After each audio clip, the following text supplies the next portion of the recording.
من این موضوع 15 توصیه به راهبر را بیهوده کارکرد نکردم. این توصیه های عالی اند. بیایید از آن سر کنیم که عموما دلخواه بیزنسمن با کدام مشکلات روبرو می شود. مشکلات اساسی در بیزنس. احتمال شما هم این پرابلم ها را دارید. یکی از پرابلم های کلان در بیزنس پول کافی نداشتن. زود آدمان به ما مراجعت می کنند.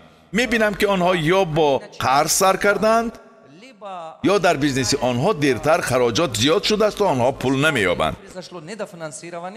اکثر بیزنس ها در حقیقت با سبب کم بودن پول در دوره سرشوی کار می میرند. یا اکثر آدمان محض با همین سبب بیزنس نمی کشایند. فروش کم مشکلی کلان است. کدامی از شما می خواهید که فروشتان زیاد شود؟ دستتان را بردارید تا بینم. شاید آن ذات از بالا شما را دیده برایتان امکانیت فراهم می آورد. پس دستتان را بردارید. ولی این آلیس خیلی خوب. فکر میکنم همه ما با همین هدف میخوانیم. بارهای باقی مانده. یکی از مشکلات اساسی در بیزنس بارهای باقی مانده بسیار است. متاسفانه همین خیل هم میشود. بارهای زیاد به فروش نمیروند، بعد کس نمیداند که آنها را چی کار کند. من حالا شاگردی دارم که به حجم 713 میلیون تنگه باری باقی مانده دارد، ولی برای رشد بیزنس پول ندارد. کی فهمید؟ دهشت است، درست؟ او برای پیشبردی کار پول ندارد و چون این حالت خیلی وزین است.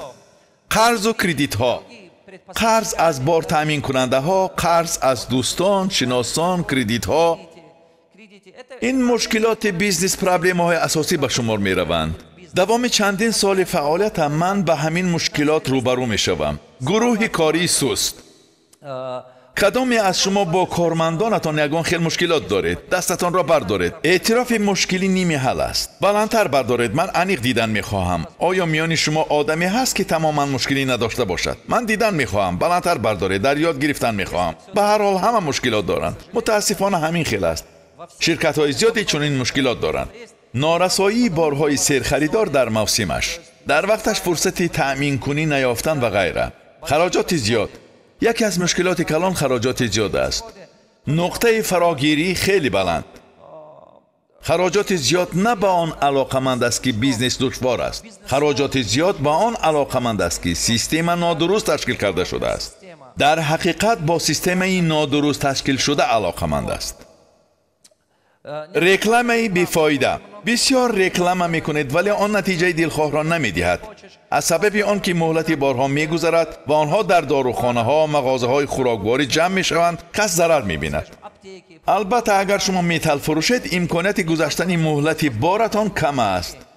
ولی کسانی که با بیزنس فست فود یا محصولات غذایی مشغولند اکثرا از این جهت عذاب میکشند. خدمت رسانی بد یکی از دشوارترین کارها. کدامی از شما فهمیدید که تشکیل نمودن خدمت رسانی کار آسان نبوده است؟ کس میتواند گوید که من خدمت رسانی تشکیل میکنم ولی ساختن آن خیلی دشوار است. ساختن آن خیلی وزین است. با هم جور آمدن همه کارها مشکل است. گپ در آن است که آدمان تجربه خریداری پیدا کرده، با عقل تر شدند، خیلی با تجربه گشتند. آنها در همه جا میگردند و شما را مقایسه میکنند. آنها فکرن شما را مقایسه میکنند دفعه دیگر بیایند یا نه آیند. آنها در سر خود انتخاب میکنند. این تبدیل من نیست. البته شاید آنها به شما چیزی نگویند ولی به حسیات خود باور کرده رفتاری میکنند که به نفع شما نیست. درآمد کم. کدامی از شما میخواهید که درآمدتان باز هم زیادتر شود؟ خیلی عالی. خدا کند که همین خیر شود. دیرتر ما در این باره عاید به زیاد کردن درآمد گپ میزنیم. من چرا این مشکلات بیزنس را نامبر میکنم؟ تا ما و شما خوب وارد شویم. جایهای کاری نادرکار، جایهای ایجاروی نادرکار. فکر میکنیم که هر قدر مغازهای بیشتر کشاییم همان قدر درآمدمان زیادتر میشود. یا فکر میکنیم هر قدر کارگران زیاد داشته باشیم گویا همان قدر درآمدمان زیاد میشود. ولی دائم چنین نیست. قرضهای کلان دیبیتاری. بعضی آدمان مجبور میشوند که به مزاجانشان بار زیادی را با پول نقد دهند. یکی برای ریالیزاسیا، دیگری برای کانسیگناسیا و غیره. دیرتر این همه باعث دردسر زیاد میشود. حسابات نادرست و نظارت نامنظم. در یاد دارم که در بشکک یک بچه پیشم آمد و گفت استاد در بیزنس من نظارت حسابات کردن ناممکن است. من گفتم که چرا ناممکن است؟ او گفت من 22 سال باز کوشش میکنم نمیشود.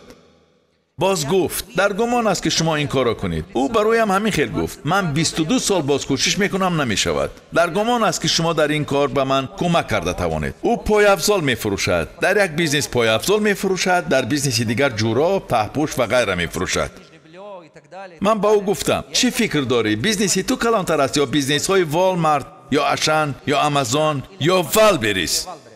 بیزنسی تو کلانتر است یا بیزنسی آنها؟ او گفت که شاید بیزنسی آنها. اگر بیزنسی آنها کلانتر باشد و نظارت حسابات داشته باشند، چرا تو داشته نمیتوانی؟ او گفت نمیدانم، دوامی چندین سال کوشش کردم ولی نشد. یعنی چنین حالت ها خیلی زیادند.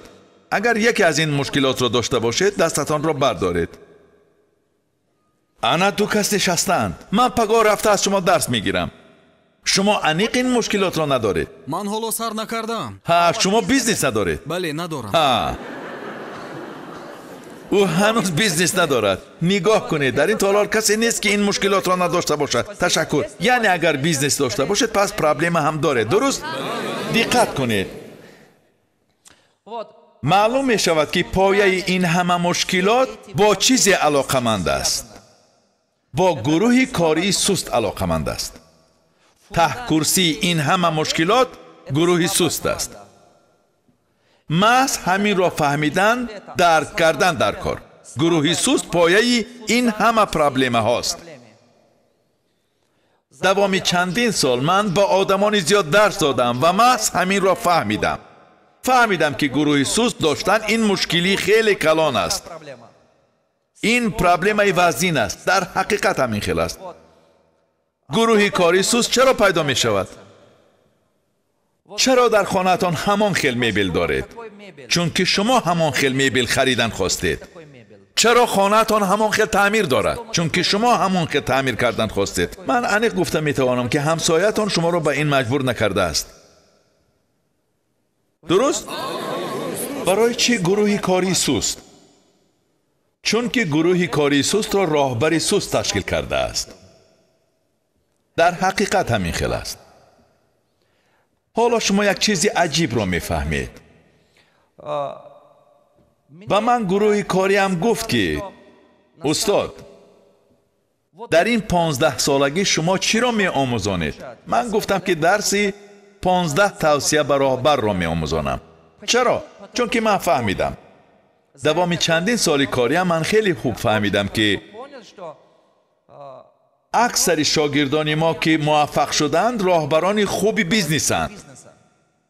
آنها خوجین بودند، یعنی خوجین در بیزنس راهبری میکرد، یا آنها منیجری داشتند که راهبری میکرد.